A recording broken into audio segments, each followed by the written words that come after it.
Profesor Majdič, kot novi rektor boste prevzeli vodenje Univerze v Ljubljani 1. oktobra in ob začetku novega študijskega leta se utegnete odzvati na razmere, ki jih po napovedi strokovnih ocen pričakujemo ob eventualnem novem valu COVID epidemije.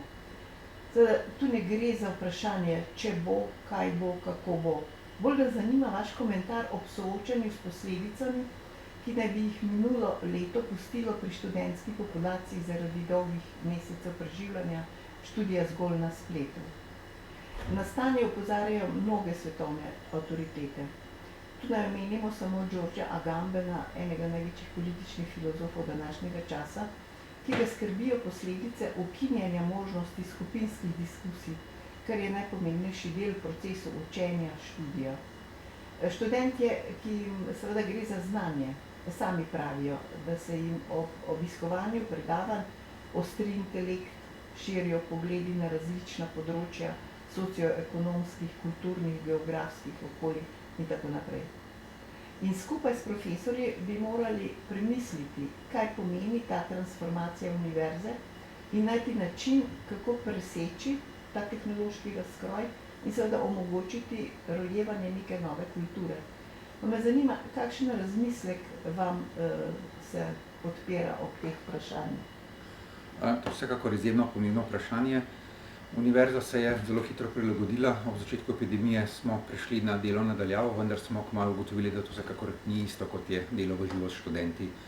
Tukaj ne gre samo za poslušanje predavanj, gre, kot ste sami omenili, za diskusije, pa še za mnogo več, za socialno življenje študentov, za druženje, za praktično delo v skupinah, skupinsko reševanje problemov, tako da srčno upam in si želim, da nas ne čaka kaj podobnega v jeseni. Na univerzi bomo naredili vse, da to preprečimo. Pogovarjamo se že z inštitucijami, NIJZ in ostalimi, kako to preprečiti.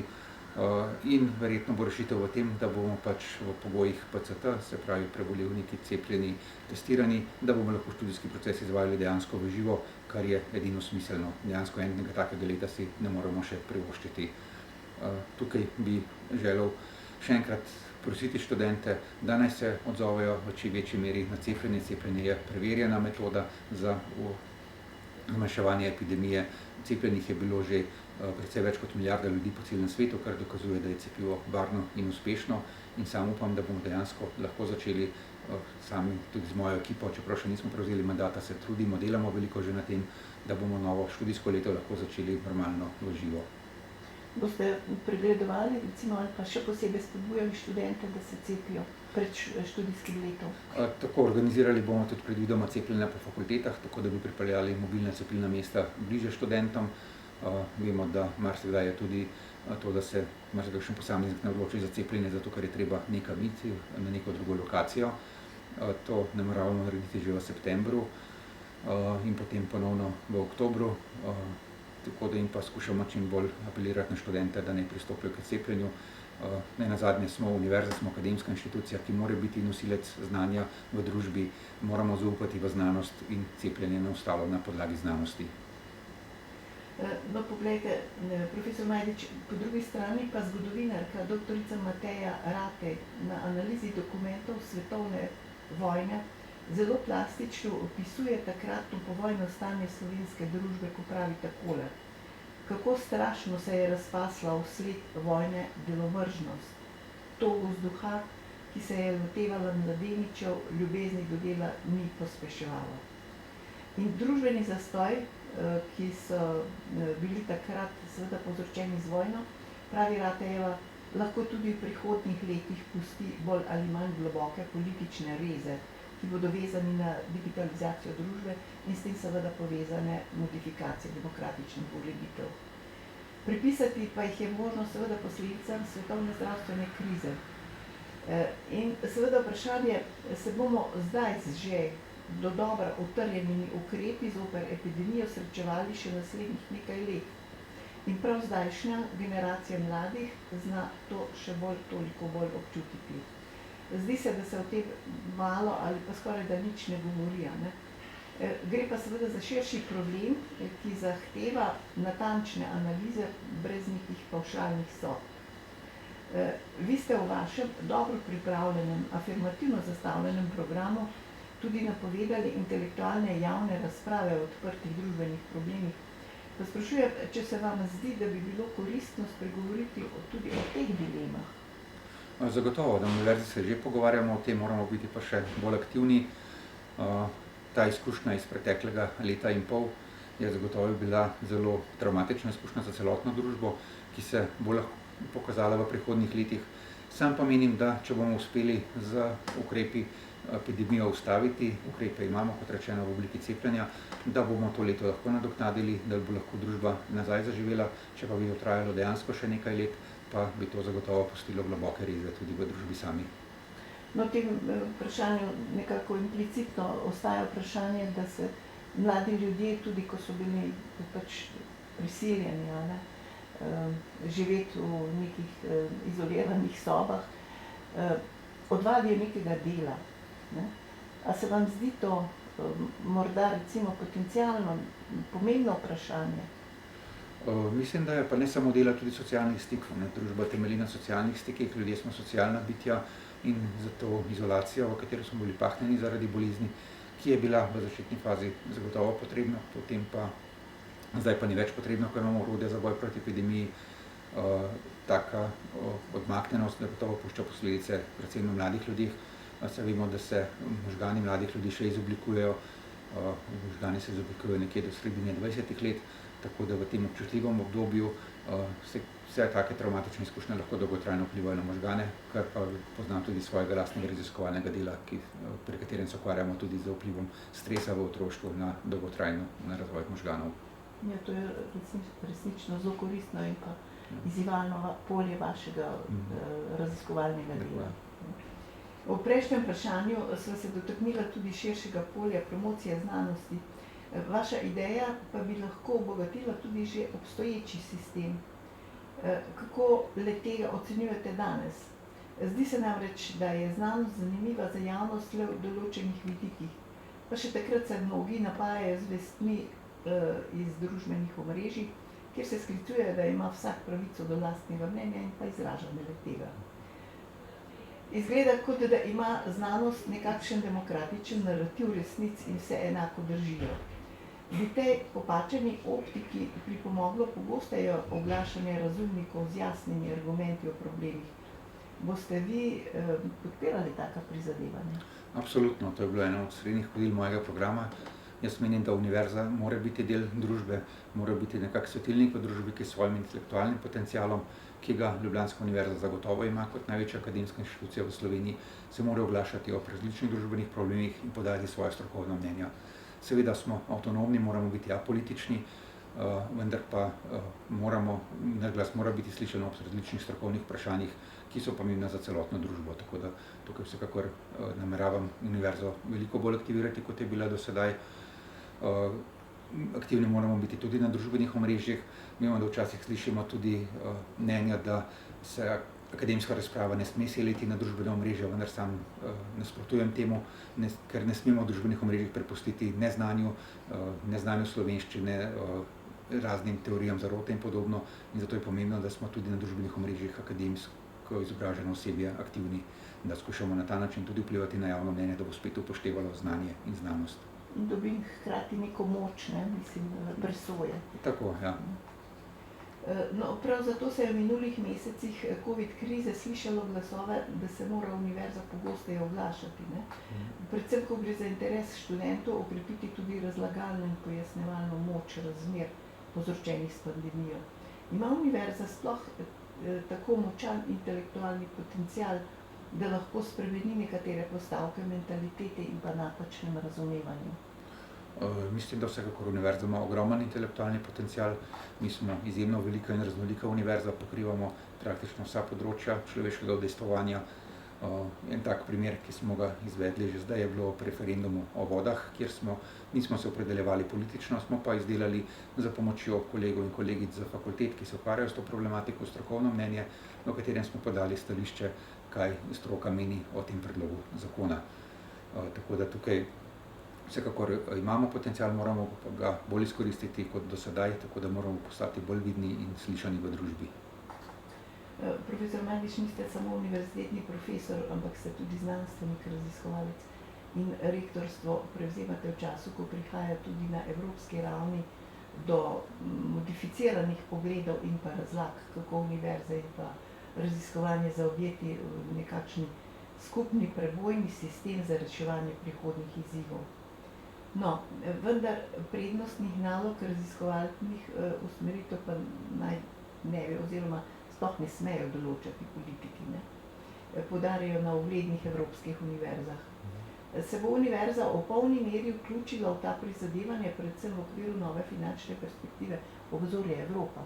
Vsekakor univerza mora biti vključena v evropske programe, v evropsko sodelovanje. Internacionalizacija je edina pot naprej. Seveda pa mora ohranjati avtonomijo pri svojem raziskovalnem delu.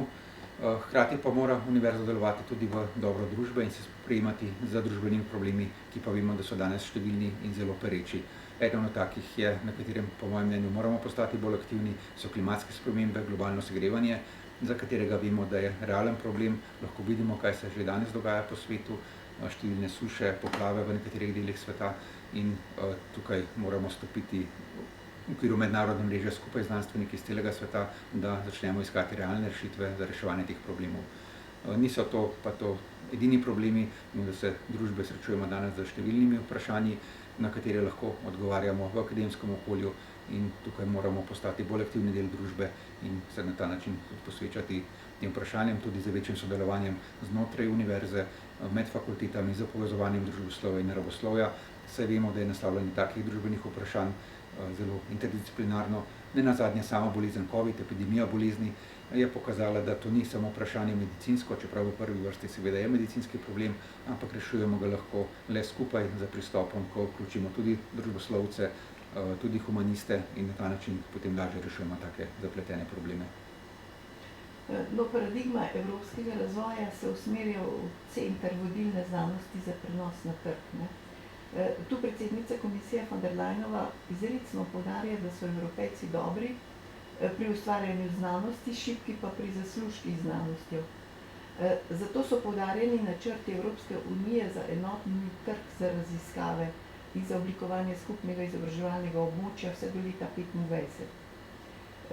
To naj bi tudi pospešilo enotni trg za inovacije, ne samo za raziskave, ne. Tu gre za spodbujanje inovacijske kohezije, ne zgolj za premoščanje inovacijskih vrzeli.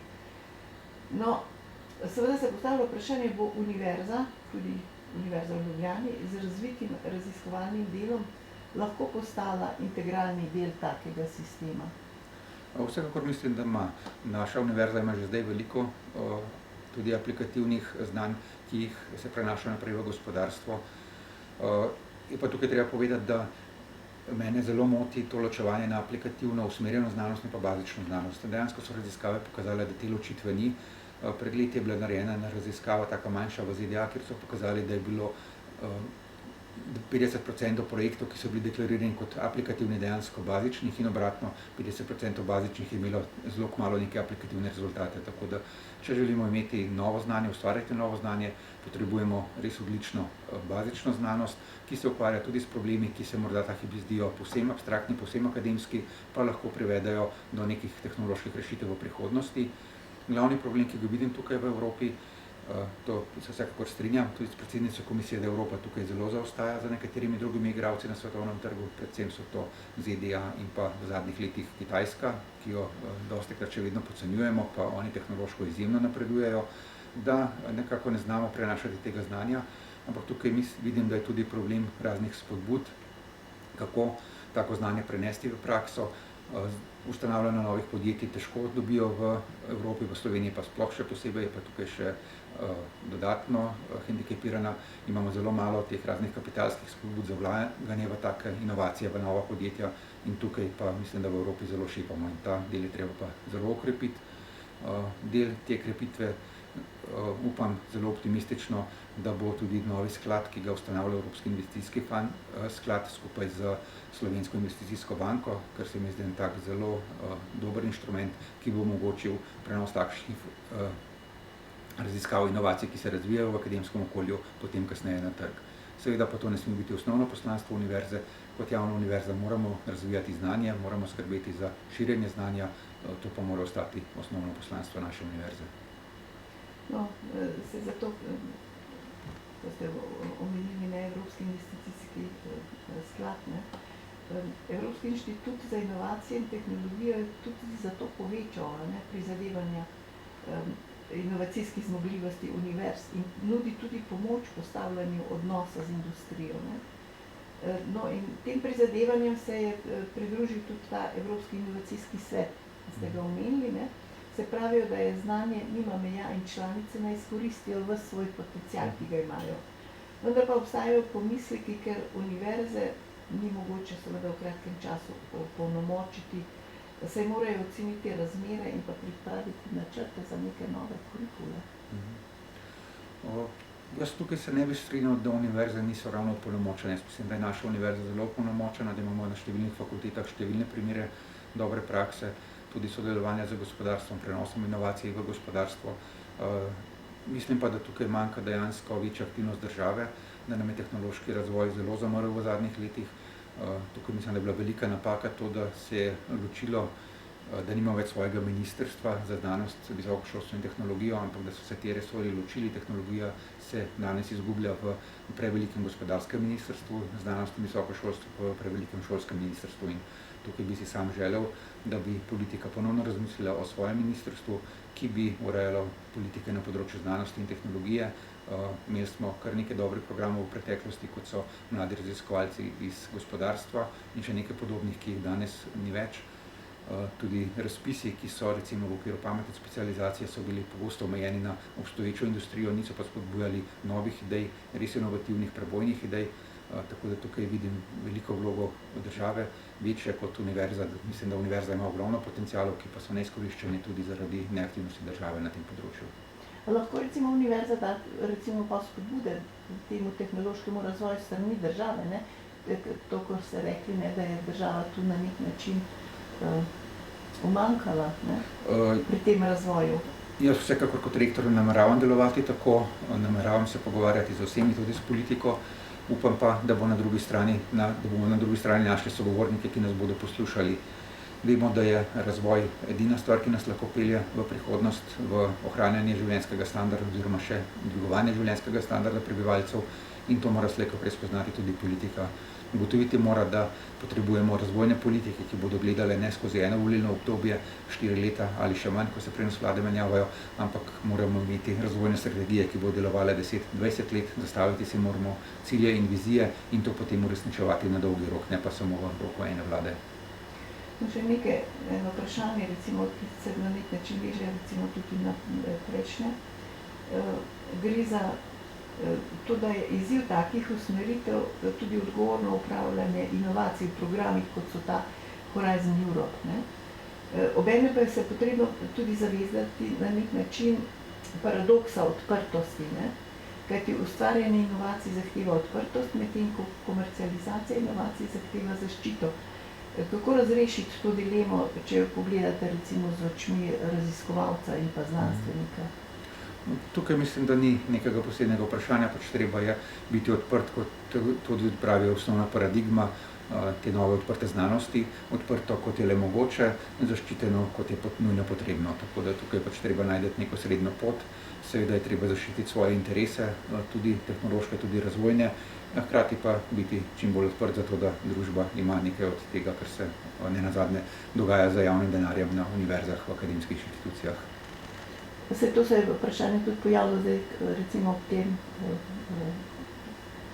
COVID-19, ne, ker je šlo za cepiva, da naj bi vse te institucije odprto dale nam pogled vsem, kdorkoli bi lahko se še potem eventualno ampak so se pojavile tu neke dileme in omejitve, da ne gre kar tako, ne?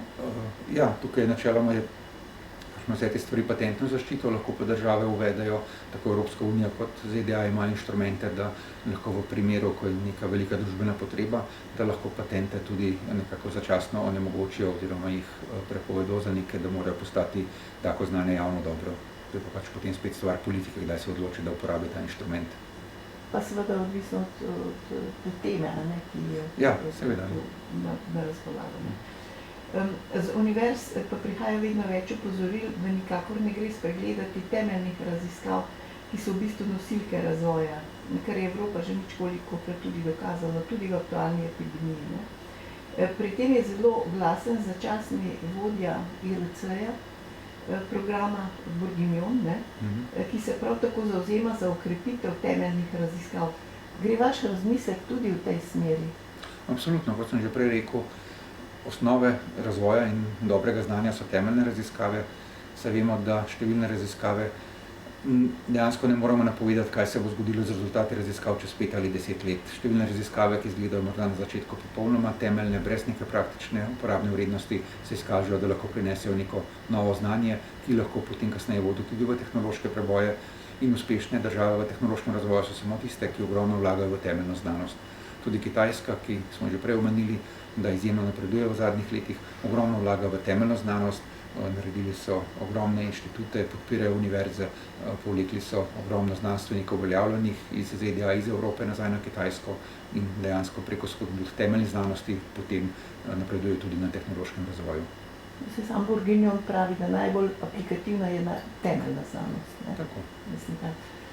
No, na srečanju evropskih ministrov za izobraževanje, ko je bil govor o preoblikovanju univerz, je bilo izrečeno tudi stališče po potrebi evropskega zakona o znanju, da bomo imeli pravno zavezujoč okvir za izmenjavo svojega znanja. Hkrati komisija dela na razvoju vseevropske strategije za evropske univerze in stopnja konvergence bo ključna za neko prihodno preobrazbo. Zato je potreben sistem izmenjave podatkov, izkušenj in pa znanja. No in nova strategija je namenjena oživitvi odličnosti, o čemer so se seveda evropske univerze podnašale že pa od renesanse naprej, ne? Kaj pravite vi k temu? Jaz menim, da je že danes ogromno izmenjave znanja, ogromno izmenjave podatkov. Znanost danes ni nacionalna več, v veliki večini primerov je mednarodna. Tudi večina raziskovalcev na ljubljanski univerzi sodeluje z tujimi kolegi, tujimi partnerji, tako da tukaj mislim, da to v veliki meri že poteka. Morda je v redu, da se nekako institucionalizira to tudi z nekimi evropskimi politikami. Kar je pa tukaj, bi pa morda opozoril pri odličnosti v znanosti, da je pa treba nekoliko gledati tudi na, ne bom rekel regionalna razporeditev, ampak da obstajajo razlike med inštitucijami. Imamo inštitucije tudi v akademskem svetu, ki imajo ogromno finančnih sredstev in so zaradi tega seveda tudi boljše. In v zadnjih letih, kar se dogaja, pa se mi zdi, da pa ni najboljše, da se dejansko tako kot družba tudi znanost razslojuje, da tisti, ki imajo že veliko, dobivajo še več. Dobre ideje se pa ne rojevajo nujno samo pri tistih, ki imajo ogromno sredstev, tako da tukaj bi morali paziti tudi na to, da se podpira tudi manjše, ki morda po rezultatih, ker so pač manjši, manj financirane, nimajo tako odličnih rezultatov, imajo pa potencial za razvoj. No, ob vsem pa ne moremo mimo reformnega programa, ne, visokega šolstva za zeleni in odporen prehod v družbo 5.0, ne, z nekaj več kot 2 milijonoma evrov v okviru predlagane rešitve slovenskega načrta za okrevanje in odpornost. No, s prenovo visokošolskega strokovnega izobraževanja bi zagotovili večjo prilagodljivost, odpornost in odzivnost visokega šolstva v povezavi s potrebami okolja in pri okrevanju gospodarstva. S tem želijo odločevalci zmanjšati neusklajenost med znanjem diplomantov in potrebami trga dela. Kako se boste vi spopadali s tem? Zdaj samega programa ne poznam dovolj natančno, da bi lahko komentiral, kakšni ukrepi so predvideni v tem programu.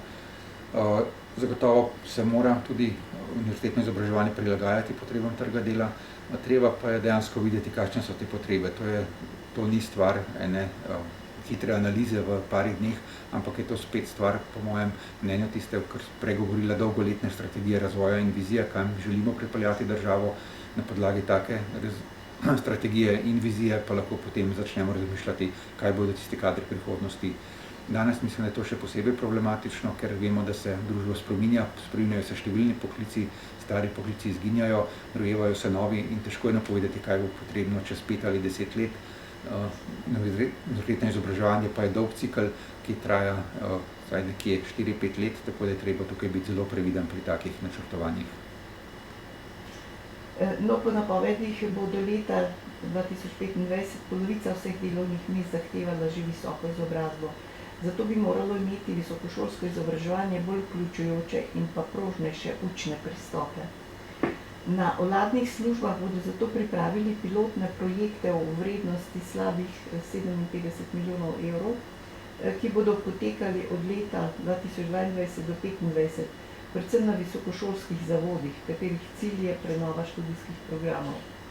S tem bi diplomantom zagotovili kompetence, pomembne za zeleni in digitalni prehod.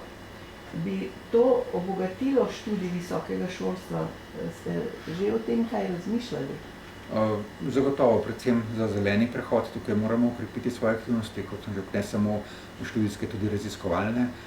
Glede same digitalizacije pa mislim, da je univerza že dokaj dobro digitalizirana, seveda so še možnosti za izboljšave, ampak da smo tukaj precej, da tukaj mora biti pa to predvsem na nižjih nivojih za digitalno opismenjevanje prebivalcev, pa tudi v podjetjih, kjer pa, kot imam podatke, nam precej šepamo za nekaterimi razvitimi državami, tako da moramo tukaj kot celotna družba narediti več na področju digitalizacije. Univerza pa seveda s svojim znanjem pa lahko k temu prispevamo. Tudi že obstoječemu gospodarstvu. Tako.